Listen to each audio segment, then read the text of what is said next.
আসসালামু আলাইকুম। নিয়ে আসলাম একটা ছোট সাইজের গ্রাইন্ডিং মেশিন, কিন্তু কাজ করতে পারবেন পুরো প্রফেশনাল কাজের জন্য।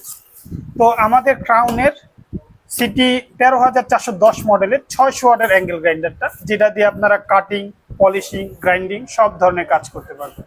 তো প্রোডাক্টটা খুলে আপনাদের আমরা আজকে বক্স কন্টেন্টের একটা সুন্দর রিভিউ করে দিচ্ছি। তো ফার্স্টে আমরা বলছি ইউজার ম্যানুয়াল, যে ইউজার ম্যানুয়াল দিয়ে আপনারা হচ্ছে 1 ইয়ার সার্ভিস ওয়ারেন্টি ক্লেম করতে পারবেন আমাদের এই প্রোডাক্টটার। আর হচ্ছে প্রোডাক্টটা, যে প্রোডাক্টটার কোয়ালিটি হচ্ছে, ডিজাইন দেখতে গেলে খুব স্মুথ আর খুব সুন্দর, ইন্টারন্যাশনাল ক্রাউন ব্র্যান্ডের। তো প্রোডাক্টের ডিজাইন কোয়ালিটি দেখলেই পছন্দ হওয়ার কথা। তো প্রফেশনাল কাজের জন্য আপনারা এই গ্রাইন্ডিং মেশিনটা ইউজ করতে পারবেন, বিশ্ববিখ্যাত ক্রাউন ব্র্যান্ডের প্রোডাক্ট। তো দেরি না করে আমাদের ওয়েবসাইটে আপনারা এই ক্রাউনের অ্যাঙ্গেল গ্রাইন্ডারটা অর্ডার করতে পারেন, অথবা চাইলে আমাদের কমেন্ট বক্সে আপনার ফোন নাম্বার, নাম, ঠিকানা দিয়ে অর্ডার করতে পারেন। তো দেরি না করে জলদি অর্ডার করে ফেলুন। ধন্যবাদ। আসসালামু আলাইকুম।